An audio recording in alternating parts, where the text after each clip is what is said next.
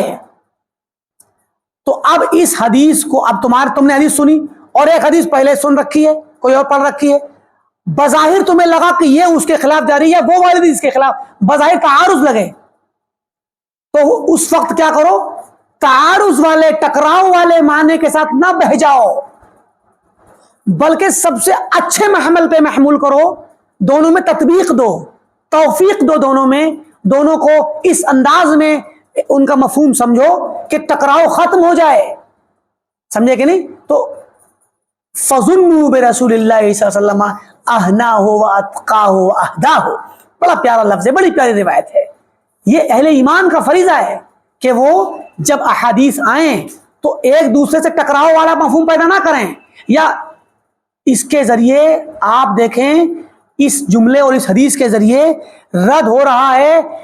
کس پر؟ زندیقین پر اور خواہشات پرست جو لوگ ہیں، ہوا پرست، خواہشات نفس کے پیچھے چلنے والے، دین کو اپنی منمانی ماننے والے، کہ جو من میں آئے وہ عمل کریں گے، جو نہیں آئے گا وہ یعنی زنادقہ کی طرح، زندیقین کی طرح، کہ زندیق لوگ اپنی من کی بات بس کر لیں گے، باقی نہیں۔ تو ایسا نہ کرو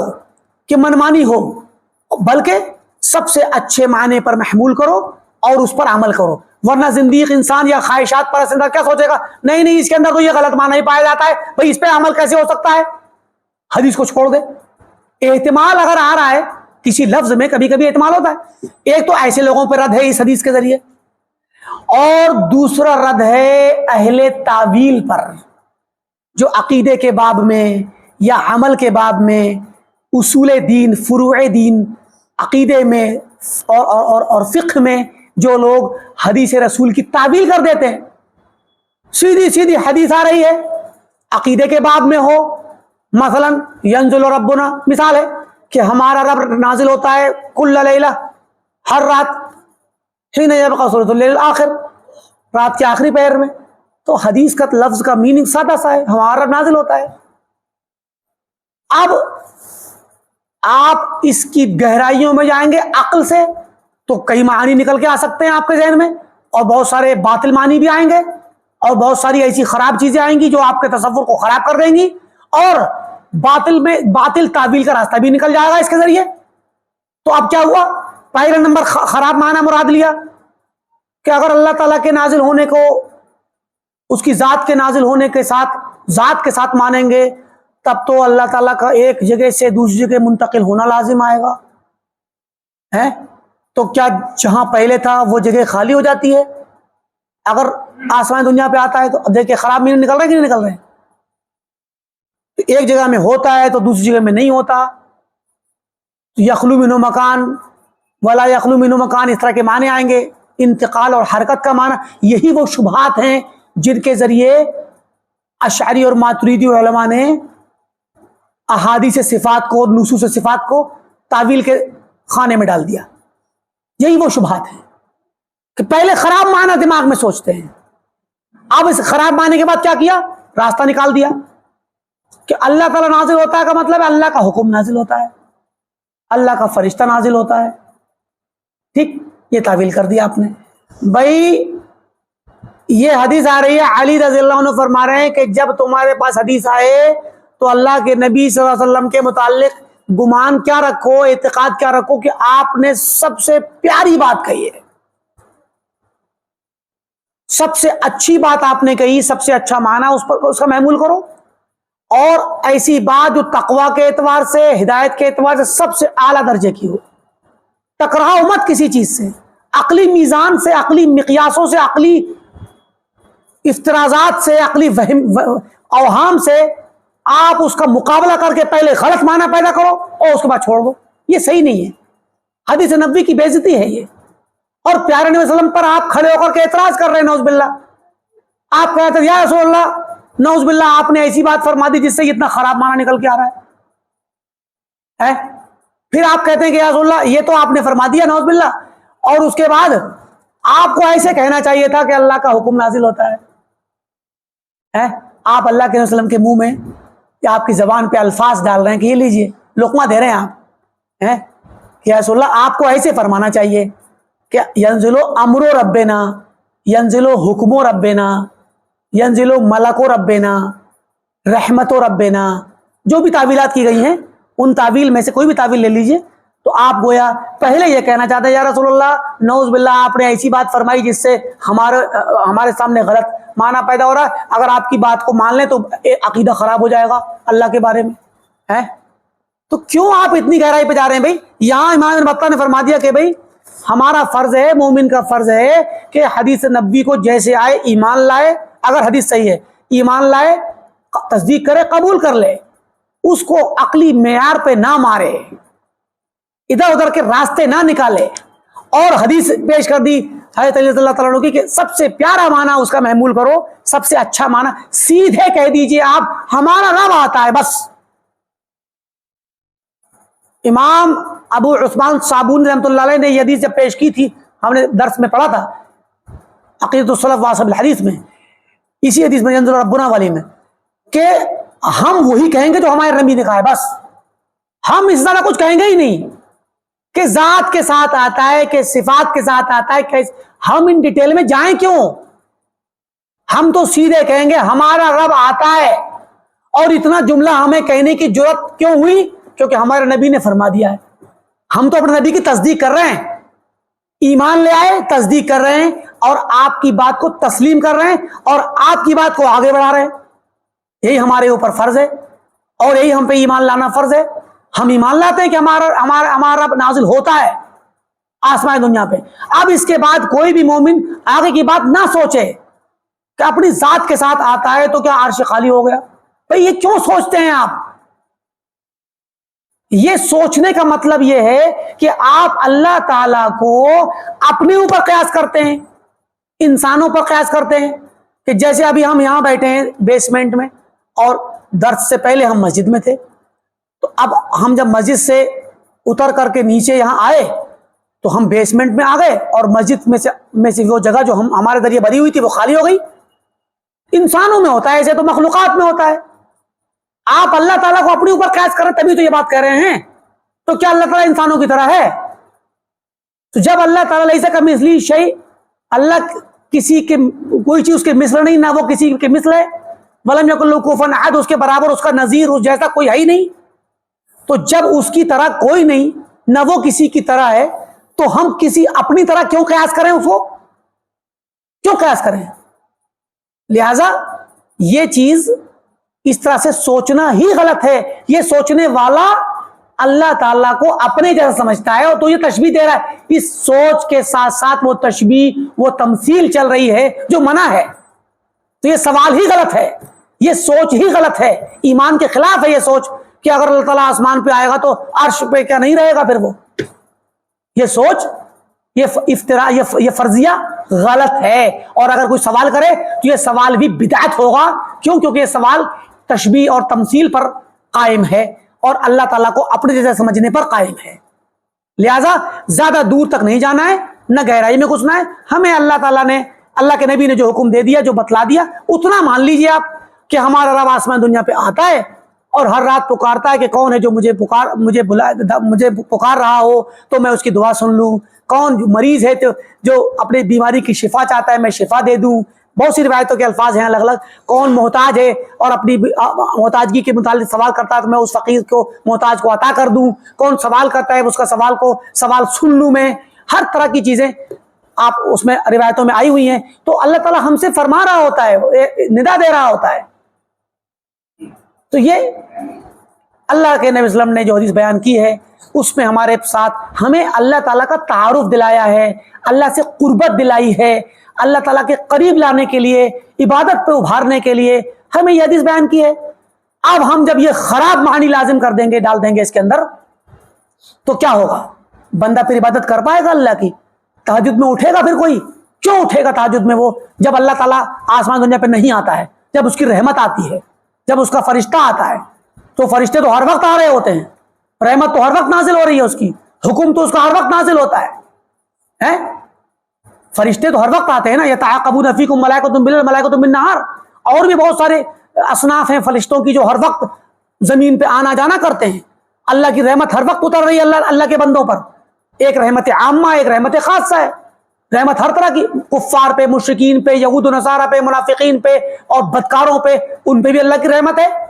ان کو بھی اللہ تعالیٰ عافیت میں سلاتا ہے، عافیت میں جگہ اٹھا دیتا ہے۔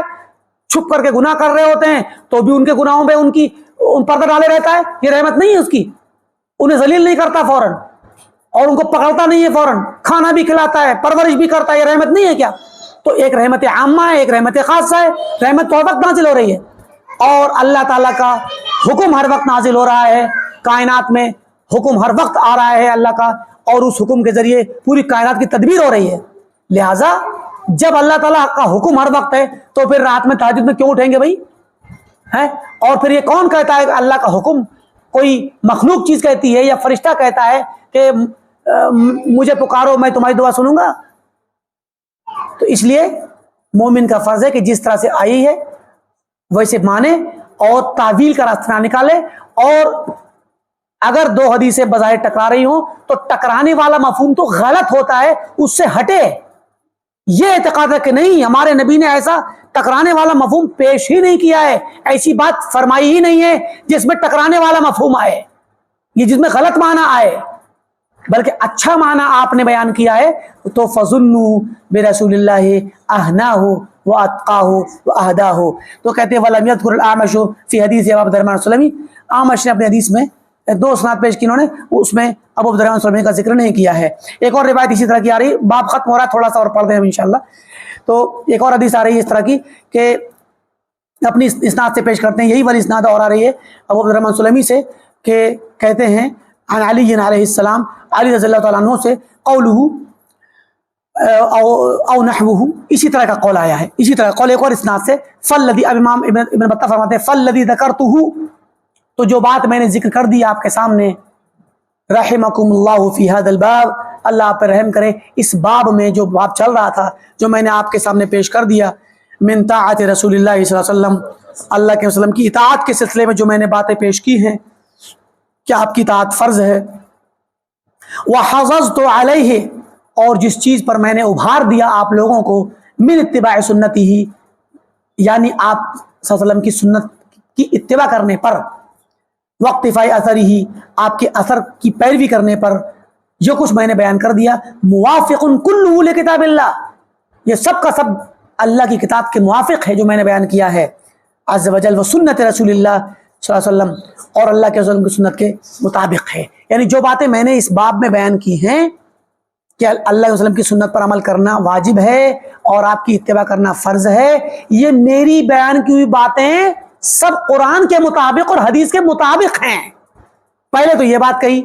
قرآن اور حدیث، اچھا چلیے قرآن اور صحیح حدیث کوئی بات نہیں ہے،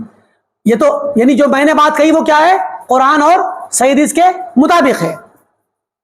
وَهُوَ طَرِيقُ الْخُلَفَاءِ الرَّاشِدِينَ، اور یہی خلفائے راشدین کا راستہ ہے، منہج ہے۔ قرآن اور حدیث کے ساتھ ساتھ اب آیا منہج کا ذکر کہ جو میں نے بیان کیا وہ قرآن کے مطابق ہے اور حدیث کے مطابق ہے، اور یہی بات خلفائے راشدین کا طریق اور راستہ ہے اور منہج ہے، من الائمۃ المہدیین، جو کہ ہدایت یافتہ امام تھے خلفائے راشدین۔ تو ایک تو ہو گیا خلفائے راشدین کا طریقہ اور منہج، والصحابہ، صحابہ کا طریقہ ہے یہی، قرآن اور صحیح حدیث کے مطابق جو میں نے بیان کیا، یہ صرف میری خود کی اپنی سمجھ نہیں ہے، یہ کہنا چاہتے ہیں امام ابن بطہ کہ جو کچھ میں نے اس چیپٹر میں پیش کیا ہے، یہ جو کچھ باتیں میں نے پیش کی ہیں جو قرآن کے مطابق اور حدیث کے مطابق تو ہیں، لیکن تنہا میری فکر نہیں ہے، میری سوچ کا نتیجہ نہیں ہے، بلکہ یہ خلفائے راشدین کا طریقہ ہے، صحابہ کا طریقہ ہے، والتابعین تابعین کا طریقہ ہے، وعلیہ کان السلف الصالح، اور دیگر سلف صالح اسی طریقے پر تھے، یعنی تابعین کے بعد کے جو سلف صالح تھے، سلف صالحین اسی طریقے پر تھے۔ کون سے؟ من فقہاء المسلمین، مسلمانوں کے فقہا، بڑے بڑے فقہائے اسلام جو ہیں یہ سب اسی پر تھے۔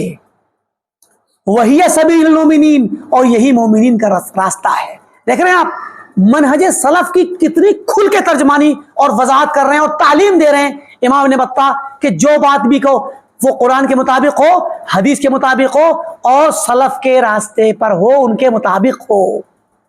ہے یہی ہمارا منہج ہے اور یہی ہمارا طریقہ ہے۔ فرماتے ہیں کہ وہی سبیل المومنین، یہی مومنین کا وہ راستہ ہے، التی، جس راستے کے برخلاف من اتبع غیرہا، جس نے اس کو چھوڑ کے کسی اور کی پیروی کی، واللہ اللہ ما تولا، تو اللہ تعالیٰ اس کو وہی چیز اس کے سر پہ ڈال دے گا، یا اسی چیز کا ذمہ اس کے اوپر بوجھ ڈال دے گا، یا والی بنا دے گا، ذمہ دار بنا دے گا، جس کو اس نے اپنایا ہے، یعنی اللہ تعالیٰ اس کو اسی میں ڈال دے گا، اسی میں جانے دے گا، اسی راستے پہ چلنے دے گا جس کو وہ چلنا اس نے اختیار کیا ہے۔ وہ اصلہ ہو جہنم، اور اس کو جہنم میں داخل کرے گا۔ وسعت مصیرہ، قرآن کریم کی ایک آیت کے معنی کو اپنے لفظوں میں بیان کیا کہ وَمَن يُشَاقِقِ الرَّسُولَ مِن بَعْدِ مَا تَبَيَّنَ لَهُ الْهُدَى وَيَتَّبِعْ غَيْرَ سَبِيلِ الْمُؤْمِنِينَ نُوَلِّهِ مَا تَوَلَّى وَنُصْلِهِ جَهَنَّمَ وَسَاءَتْ مَصِيرًا۔ اس آیت کو گویا اسی کے معنی کو امام ابن بطہ نے اپنے لفظوں میں بیان کیا کہ یہ جو میں نے بیان کیا اس چیپٹر میں، کہتے ہیں کہ یہ چیپٹر کی ساری باتیں یہ قرآن کے مطابق ہیں، حدیث کے مطابق ہیں، اور خلفائے راشدین، صحابہ، تابعین اور ان کے بعد کے سلف صالح، فقہائے اسلام اور تمام مومنین کا راستہ یہی ہے، یہی منہج سلف ہے جو میں نے یہاں بیان کیا۔ آگے فرماتے ہیں آخری باتیں، فَإِذَا سَمِعَ أَحَدُكُمْ حَدِيثًا، جب تم میں سے کوئی شخص ایک حدیث سنے کوئی حدیث۔ یہ سننا کیوں کہہ رہے ہیں؟ کیونکہ عموماً اس زمانے میں لوگ سن کر کے ہی روایت لیتے تھے اپنے شیخ سے، سمجھے کہ نہیں؟ تو ہمارے زمانے میں آج ہم ایسے بھی کہہ سکتے ہیں کوئی شخص حدیث کو سنے یا پڑھے، ہے کہ نہیں؟ تو حدیث کو سنے، اللہ کے ظلم سے آئی ہو، رواہ العلماء، جسے علماء نے روایت کیا ہو، واحتج بہ الائمۃ العقلاء، اور اس سے دلیل پکڑی ہو ائمہ نے، عقل مند اماموں نے، فلا یعارضہ برأیہ، تو وہ اس حدیث کو اپنی رائے سے نہ ٹکرائے، اپنی رائے سے نہ ٹکرائے اس حدیث کو، وہ ہوا نفس سے، اپنی خواہش نفس سے نہ ٹکرائے، یعنی اس حدیث کے خلاف اپنی رائے قائم کرے اور اپنی رائے پہ چلے اور حدیث کو چھوڑ دے، یا خواہشات نفس میں جو من میں بات آئے، خواہش میں جو بات آئے اس پر چلے، یہ نہ کرے۔ فَيُصِيبُهُ مَا تَوَعَّدَهُ اللَّهُ عَزَّ وَجَلَّ، تو پھر کیا ہوگا؟ اس شخص کو اگر ایسا کرے گا تو اس کو وہی مصیبت پہنچے گی جس کی اللہ نے دھمکی دی ہے، یعنی وہ عذاب پہنچے گا جس کی اللہ نے دھمکی دی ہے۔ فرمایا اللہ رب العالمین نے فَلْيَحْذَرِ الَّذِينَ يُخَالِفُونَ عَنْ أَمْرِهِ أَن تُصِيبَهُمْ فِتْنَةٌ أَوْ يُصِيبَهُمْ عَذَابٌ أَلِيمٌ، کہ وہ لوگ ڈریں جو اللہ کے نبی کے امر سے مخالفت کرتے ہیں کہ انہیں فتنہ نہ آ گھیرے یا عذاب علیم نہ ان کو پہنچ جائے۔ وَهَلْ تَدْرِي مَا الْفِتْنَةُ هَا هُنَا، کیا آپ جانتے ہیں کہ یہاں پر فتنہ کیا ہے؟ کہ اگر اللہ کے نبی کی مخالفت کریں گے تو فتنے میں پڑ جاؤ گے، نبی صلی اللہ علیہ وسلم کی حدیث کی مخالفت کرو گے تو فتنے میں پڑو گے۔ تو فتنے سے کیا مراد ہے؟ تو کہتے ہیں ہِیَ وَاللَّهِ الشِّرْكُ بِاللَّهِ الْعَظِيمِ، اللہ کی قسم یہ فتنہ شرک ہے، شرک میں پہنچو گے۔ وَالْكُفْرُ بَعْدَ الْإِيمَانِ، ایمان کے بعد کفر ہوگا، یعنی فتنہ کیا ہے؟ شرک اور کفر۔ تو جو شخص اللہ کے نبی کی مخالفت کرے گا تو وہ شرک اور کفر میں پہنچے گا، یہ ڈرے اس بات سے کہ ایک وقت آئے گا کہ وہ کفر میں پہنچ جائے گا۔ تو فتنہ سے یہاں کفر اور شرک ہے۔ اور فرمایا وَقَاتِلُوهُمْ حَتَّى لَا تَكُونَ فِتْنَةٌ، اللہ نے فتنے کے متعلق لفظ استعمال کیا تو اس آیت کو لا رہے ہیں کہ اللہ نے فرمایا کہ تم ان سے جنگ کرو، جہاد کرو، قتال کرو یہاں تک کہ فتنہ نہ رہے۔ تو فتنے سے مراد کیا ہے؟ شرک ہے۔ حتی لا یکون شرک فإنہ تعالی قال، کیونکہ مزید اللہ نے فرمایا وَاقْتُلُوهُمْ حَيْثُ ثَقِفْتُمُوهُمْ، انہیں قتل کرو جہاں تم انہیں پاؤ، وَأَخْرِجُوهُمْ مِنْ حَيْثُ أَخْرَجُوكُمْ، اور انہیں وہیں سے نکالو جہاں سے انہوں نے تمہیں نکالا تھا۔ مطلب یہ وہ کفار ہیں، یہ ان کفار کے حق میں ہے جنہوں نے مسلمانوں کو نکالا تھا، کفار مکہ کے حق میں خاص کر جو محاربین ہیں، جن سے جنگ چل رہی ہے، جو مسلمانوں کو ان کے گھروں سے نکالتے ہیں، اور خاص کر مکہ والے، ان کے متعلق یہ آیت ہے کہ انہیں بھی نکالو۔ کیوں؟ انہیں قتل کیوں کرو؟ انہیں کیوں نکالو؟ کیونکہ انہوں نے فتنہ کیا ہے، وہ فتنے میں ہیں، وہ خود شرک کرتے ہیں، تو انہوں نے تمہیں بھی نکالا۔ وہ جرم تو کیا ہی، اور خود بھی جو جس جرم پہ سب سے بڑے جرم عظیم پر ہے وہ کیا ہے؟ وَالْفِتْنَةُ أَشَدُّ مِنَ الْقَتْلِ، فتنہ قتل سے بڑا گناہ ہے۔ تو فتنہ کیا ہے؟ یہ شرک ہے۔ یقول الشرک باللہ اشد من قتلکم لہم، ان کا شرک کرنا یہ شدید ہے، زیادہ بڑا ہے تمہارا ان سے قتال کرنا اور قتل کرنے کے مقابلے میں۔ ثم قال اللہ عز وجل، پھر اللہ رب العالمین نے فرمایا وَمَن يُشَاقِقِ الرَّسُولَ مِن بَعْدِ مَا تَبَيَّنَ لَهُ الْهُدَىٰ وَيَتَّبِعْ غَيْرَ سَبِيلِ الْمُؤْمِنِينَ نُوَلِّهِ مَا تَوَلَّىٰ وَنُصْلِهِ جَهَنَّمَ وَسَاءَتْ مَصِيرًا، کہ جو شخص رسول کی مخالفت کرے گا بعد اس کے کہ اس کے سامنے ہدایت واضح ہو گئی، تو ہدایت جو واضح ہوئی یا تو قرآن سے واضح ہوئی ہو، یا حدیث سے واضح ہوئی ہو، سنت سے، یا دونوں سے مل کے واضح ہوئی ہو۔ کوئی چیز ایسی ہوتی ہے جو صرف قرآن میں ہوتی ہے تو قرآن سے واضح ہو گئی، کچھ ایسی چیزیں ہیں جو قرآن اور حدیث دونوں میں ہیں ایک دوسرے کی وضاحت کے طور پہ، اور ایک وہ کچھ ایسی جو صرف حدیث میں ہیں، تو کہیں سے بھی ہدایت واضح ہو اور وہ حدیث اب رسول کی مخالفت کرے، وَيَتَّبِعْ غَيْرَ سَبِيلِ الْمُؤْمِنِينَ، اور مومنین کے راستے کو چھوڑ کے دوسرے راستے کی پیروی کرے گا، نُوَلِّهِ مَا تَوَلَّىٰ، تو ہم اس کو اسی چیز پر اس کو ذمہ بنا دیں، اس کے سر پہ وہی چیز ڈال دیں گے جو وہ اپنا رہا ہے، یعنی ہم اس کو اسی راہ پہ چلنے دیں گے جس راہ پہ وہ چلنا چاہتا ہے، اور اسی راہ میں چھوڑ دیں گے اس کو گمراہی کے راہ میں، وَنُصْلِهِ جَهَنَّمَ، اور اس کو جہنم میں داخل کریں گے، وَسَاءَتْ مَصِيرًا، اور یہ بہت برا ٹھکانہ ہے۔ اعاذنا اللہ وإیاکم من هذه الاحوال، اللہ تعالی ہمیں ان ہولناکیوں سے بچائے، ووفقنا وإیاکم لصالح الاعمال، اور ہم تمام کو اللہ توفیق دے نیک اعمال کرنے کی۔ اسی پر اکتفا کرتے ہیں۔ اللہ رب العالمین ہمارے درس کو قبول کرے اور ہمیں سنت کو سیکھنے اور اس پر عمل کرنے کی توفیق دے، اور باطل کو سیکھ کر کے جان کر کے اس سے بچنے کی توفیق دے۔ وآخر دعوانا الحمدللہ رب العالمین، والسلام علیکم ورحمۃ اللہ وبرکاتہ۔